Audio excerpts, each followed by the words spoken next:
Hello student, this is Akanksha Sharma. You are watching my YouTube channel. और आज मेरा topic है अकाउंटिंग इक्वेशन में किस तरीके से जब हम गुड्स सेल करते हैं या गुड्स परचेज करते हैं तो उस टाइम पे जो सेटलमेंट होता है तो उसका ट्रीटमेंट अकाउंटिंग इक्वेशन में किस तरीके से करना है। सेल टाइम पे फुल सेटलमेंट और परचेज टाइम पे फुल सेटलमेंट का किस तरीके से एडजस्टमेंट है। ठीक है, तो ये सारी ट्रांजेक्शन मेरी फुल सेटलमेंट से ही रिलेटेड है, सेल एंड परचेज दोनों की। ठीक है, तो स्टूडेंट्स इनको करके देखें, अच्छी ट्रांजेक्शन्स हैं, पेपर में आ जाती हैं ऑलमोस्ट ये। ठीक है, तो पहले मैंने फॉर्मेट प्रिपेयर कर लिया है, asset equal to liability plus capital. ठीक है, ठीक है, यहाँ पे मैंने क्या किया है, पहले असेट्स में सारी जो डाल दिया है कि जो भी असेट्स यहाँ पे गिवन होंगी, जितनी भी ट्रांजेक्शन्स यहाँ पे गिवन है उसके अकॉर्डिंग ही आप असेट्स में ये मेंशन करेंगे। लायबिलिटी में क्रेडिटर डाल दिया है, अगर हमें कोई जरूरत पड़ती है तो हम फिर से लिख लेंगे। ठीक है, कैपिटल एज इट इज़ रहता है। फॉर्मेट आपको क्लियर है स्टूडेंट? स्टार्ट करते हैं। Sold goods costing rupees 20,000 for rupees 25,000 to Mohan, out of which 7,000 received in cash. Goods sale करी हैं मोहन को, out of which 7,000 received in cash. 20,000 की चीज़ 25,000 में बेची है, वो भी मोहन को। ठीक है, और उसमें से 7,000 कैश में आ गया है। स्टूडेंट समझने की अच्छी चीज़ है ये। 20,000 की चीज़ आप 25 में बेच रहे हो तो 5,000 का तो प्रॉफिट हो गया। ठीक है, और 25,000 में से आपको 7,000 कैश में रिसीव हो रहा है, बाकी का सब क्या चलेगा, क्रेडिट पे। तो जैसे कि आप देख सकते हैं वर्किंग नोट में 20,000 की गुड्स आप कितने में सेल कर रहे हो, 25,000 में। उसमें से 7,000 तो आपने कैश में रिसीव कर लिया, तो बाकी के 18,000 के क्या बन गए आपके, डेप्टर। ठीक है, डेटर से पैसा आएगा भी, आया नहीं है, तो आप कैसे ट्रीट करेंगे इसे आप ट्रांजेक्शन के अंदर। 7,000 कैश में आ गया तो आप इसको प्लस कर देंगे। ठीक है, डेटर से 18,000 आएंगे, अभी आए नहीं हैं, इसलिए मैंने डेटर में 18,000 डाल दिया। स्टॉक कितने का गया है, 20,000, हमेशा जो ओरिजिनल वैल्यू है। तो 20,000 का स्टॉक खाली कर दिया। हमेशा मैं ब्रैकेट बनाती हूँ माइनस के लिए। ठीक है, और कैपिटल में क्या आता है स्टूडेंट, ओनली प्रॉफिट। 20 की चीज़ आपने कितने में सेल करी, 25 में, तो 5,000 का फर्म को प्रॉफिट हो गया। ठीक है, समझ आ गई ट्रांजेक्शन। 20,000 की चीज़ 25,000 में सेल करी है, उसमें से 7,000 कैश रिसीव हो गया है, बाकी के डेटर से पैसे आएंगे। 20,000 का स्टॉक गया, 5,000 की प्रॉफिट हो गया, प्रॉफिट प्लस कर देंगे। ठीक है, ये ट्रांजेक्शन आप वैसे भी सॉल्व करेंगे। Asset equal to liability plus capital, तो देखें आप 20 में से 18 गए, 2,000 के माइनस के होंगे। ठीक है, 7,000 माइनस 2,000 कितने हो गए, 5,000। 5,000 इक्वल टू 5,000। समझ आ गया?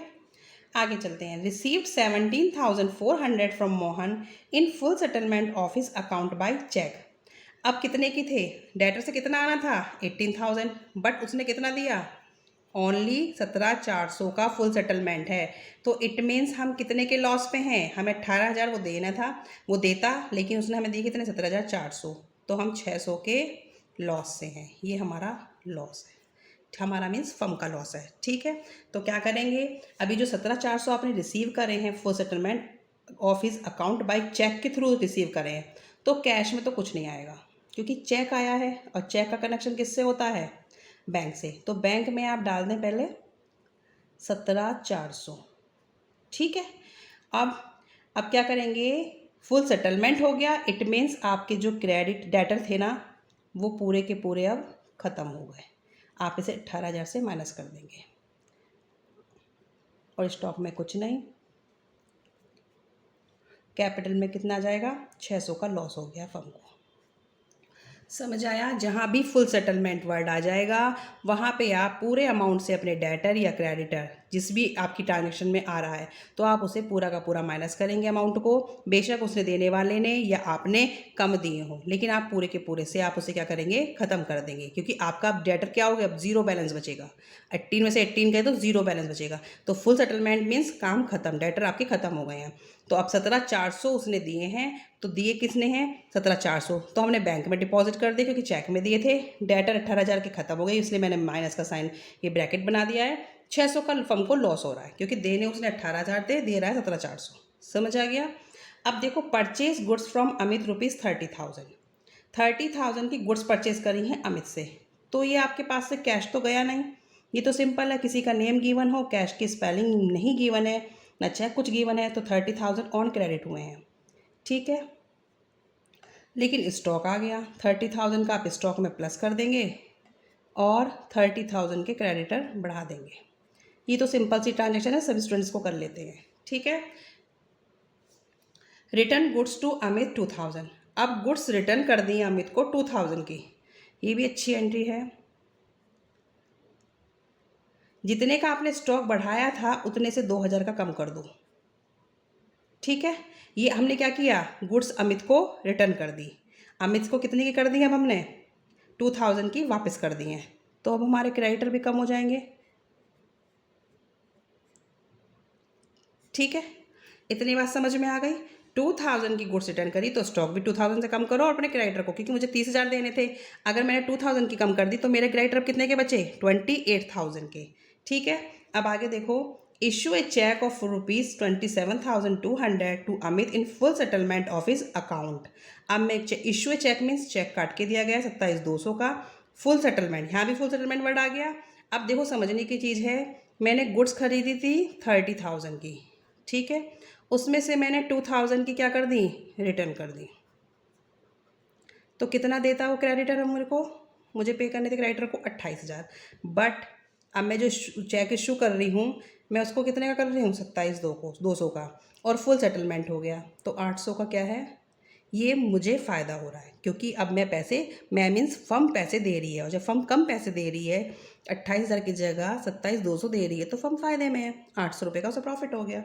तो अब क्या करेंगे, कैश से नहीं गया, डेटर से कोई कनेक्शन नहीं है, ठीक है, यहाँ कोई कनेक्शन नहीं है। अब देखो बैंक से कितने का गया है, 27,200 का अमाउंट गया, इसलिए इसे ब्रैकेट में डाल देना। और क्रेडिटर आपके 28,000 के थे, अब वो 28,000 से ही आप पूरे के पूरे फुल सेटलमेंट वर्ड आ गया है, तो आप इसे ख़त्म कर देंगे और कैपिटल में क्या करेंगे आप, 800 का प्रॉफिट प्लस कर देंगे। ठीक है, समझ आ गया स्टूडेंट। मैंने इनकी कैलकुलेशन इसलिए यहाँ पे नहीं की है क्योंकि मैं इसको बस ट्रांजेक्शन्स लिख के लाई थी, जिससे कि स्टूडेंट्स को समझ आ जाए कि फुल सेटलमेंट का ट्रीटमेंट कैसे होगा। तो सिंपल ट्रांजेक्शन थी, purchase goods from Amit. Amit ने से पहले कितने खरीदे, कम फर्म ने 30,000 की गुड्स खरीदी, तो 30,000 की गुड्स आ गई और क्रेडिटर बढ़ गए। फिर अमित को गुड्स रिटर्न कर दी फर्म ने, 2,000 का स्टॉक कम हो गया, 2,000 के क्रेडिटर खत्म हो गए। अब 2,000 के जब क्रेडिटर खत्म हो गए तो क्रेडिटर कितने के बचे, 28,000 के बचे। मैं यहाँ रफली लिख देती हूँ जिससे स्टूडेंट को कुछ समझ आ जाए कि मेरे क्रेडिटर 28,000 के बच रहे हैं, 28 में से 28 गए, 0 हो गए। ठीक है, तो नील हो गई वैल्यू। ये बस सिर्फ समझाने के लिए लिखा है मैंने। 2,000 की गुड्स रिटर्न कर दी, 2,000 के क्रेडिटर कम।